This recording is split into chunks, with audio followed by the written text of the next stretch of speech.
வணக்கம். தமிழக அரசியல் களம் இப்போது ஒரு மிகப்பெரிய இலவசப் போராக மாறியிருக்கிறது. ஒரு பக்கம் அதிமுகவின் 10,000 ரூபாய் நேரடி ரொக்கம், மறுபக்கம் திமுகவின் 8,000 ரூபாய் கூப்பன் திட்டம். இது மக்கள் நலனா அல்லது வெறும் தேர்தல் யுக்தியா? விரிவாக பார்ப்போம். 2026 சட்டமன்ற தேர்தலை இலக்காக கொண்டு தமிழகத்தின் இரு பெரும் திராவிட கட்சிகளும் கவர்ச்சிகரமான வாக்குறுதிகளை அள்ளி வீசத் தொடங்கியுள்ளன. இது வெறும் பணம் மற்றும் பொருட்களுக்கான போட்டி மட்டுமல்ல, நிர்வாக வெளிப்படைத்தன்மை குறித்த விவாதமாகவும் மாறியுள்ளது. அதிமுக பொதுச் செயலாளர் எடப்பாடி பழனிசாமி ஒவ்வொரு குடும்பத்திற்கும் 10,000 ரூபாய் நேரடி நிவாரண நிதி வழங்கப்படும் என்று அதிரடி அறிவிப்பை வெளியிட்டுள்ளார். இது மக்களின் வாங்கும் சக்தியை அதிகரிக்கும் என்பது அவர் தரப்பு வாதம். விலைவாசி உயர்வு, மின் கட்டண உயர்வு மற்றும் சொத்து வரி உயர்வால் பாதிக்கப்பட்ட மக்களுக்கு இந்த 10,000 ரூபாய் ஒரு பெரிய ஆறுதலாக இருக்கும் என்று எடப்பாடி பழனிசாமி வலியுறுத்துகிறார். இந்த திட்டத்தின் சிறப்பம்சமாக அவர் கூறுவது நேரடி பணப்பரிமாற்றம். இடைத்தரகர்கள் இன்றி நேரடியாக வங்கிக் கணக்கில் பணம் செலுத்தப்படுவதால் ஊழலுக்கு இடமில்லை என்று அதிமுக வாதிடுகிறது. இடைத்தரகர்கள் மற்றும் கட்சி நிர்வாகிகள் பொதுமக்களிடம் கமிஷன் கேட்பதை தடுக்க இந்த வங்கி பரிமாற்ற முறை உதவும் என்பது அதிமுகவின் வலுவான வாதம். இதற்கு போட்டியாக முதல்வர் ஸ்டாலின் தலைமையிலான திமுக அரசு இல்லத்தரசி கூப்பன் திட்டத்தை அறிவித்துள்ளது. 8,000 ரூபாய் மதிப்புள்ள இந்த கூப்பன்கள் மூலம் வீட்டு உபயோகப் பொருட்களை வாங்கிக் கொள்ளலாம். முதல்வர் ஸ்டாலின் கூப்பன் முறையை ஆதரிப்பதற்கு காரணம் ரொக்கப்பணம் தவறான வழிகளில் செலவிடப்பட வாய்ப்புள்ளதாக அவர் கருதுவதுதான். கூப்பன் முறையானது பெண்களின் வீட்டு வேலை பளுவை குறைக்க உதவும் என்பது அவர் கருத்து.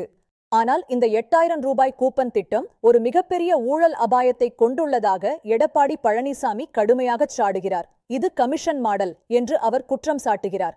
கூப்பன்களை விநியோகிக்கும் போது கட்சி நிர்வாகிகள் லஞ்சம் வாங்க வாய்ப்புள்ளது என்றும், குறிப்பிட்ட கடைகளில் மட்டுமே பொருட்களை வாங்க முடியும் என்பதால் அங்கும் ஊழல் நடக்கும் என்றும் அதிமுக கூறுகிறது. முந்தைய பொங்கல் பரிசு தொகுப்புகளில் நடந்த முறைகேடுகளை சுட்டிக்காட்டும் அதிமுக கூப்பன் கலாச்சாரம் என்பது ஆளுங்கட்சிக்கு மட்டுமே சாதகமானது என்று மீண்டும் ஒரு ஊழல் புகாரை முன்வைக்கிறது. பாஜகவும் இந்த கூப்பன் திட்டத்தை கடுமையாக எதிர்க்கிறது. இது 4,000 கோடி ரூபாய் வரையிலான ஊழலுக்கு வழிவகுக்கும் என்று அக்கட்சி எச்சரிக்கிறது. இதனால் அரசியல் களம் அனல் பறக்கிறது.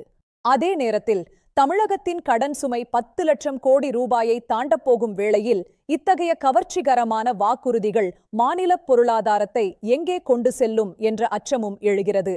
பொருளாதார நெருக்கடி இருந்தாலும் மக்கள் நலத் திட்டங்களை கைவிட முடியாது என்பது திமுகவின் நிலைப்பாடு. மகளிருக்கான உரிமைத் தொகையை 2,000 ரூபாயாக உயர்த்தவும் திமுக திட்டமிட்டுள்ளது.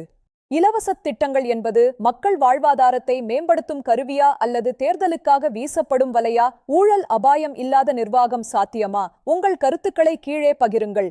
நான் உங்கள் செய்தியாளர். நன்றி. தமிழக அரசியல் வரலாற்றில் நலத்திட்டங்கள் எப்போதும் ஒரு முக்கிய பங்கு வகிக்கின்றன. ஆனால் இந்த முறை முன்வைக்கப்பட்டுள்ள திட்டங்கள் அதன் அளவிலும் முறையிலும் முற்றிலும் வேறுபட்டவை. ஒரு பக்கம் நேரடி வங்கி பரிமாற்றம் மூலம் வெளிப்படைத்தன்மையை நிலைநாட்டப் போவதாக அதிமுக கூறுகிறது. மறுபக்கம் மக்களின் அடிப்படை தேவைகளை அறிந்து வீட்டு உபயோகப் பொருட்களை வழங்குவதே புத்திசாலித்தனம் என்று திமுக கருதுகிறது. வாக்காளர்கள் எதை நம்பப் போகிறார்கள்? கையில் கிடைக்கும் பணத்தையா அல்லது வீட்டு வாசலில் வரும் பொருட்களையா? இந்த 2026 தேர்தல் களம் நிச்சயமாக இந்த இலவச போரால் தீர்மானிக்கப்பட போகிறது. மாநிலத்தின் நிதி நிலைமையும் மக்களின் எதிர்பார்ப்புகளும் ஒன்றுக்கொன்று மோதும் நிலையில் இறுதி வெற்றி யாருக்கு என்பதை காலம்தான் சொல்ல வேண்டும். சமூக நீதியும் பொருளாதார வளர்ச்சியும் கைகோர்த்துச் செல்லுமா அல்லது வெறும் வாக்குறுதிகளாகவே நின்று போகுமா? தொடர்ந்து கவனிப்போம். விவாதங்கள் தொடரட்டும்.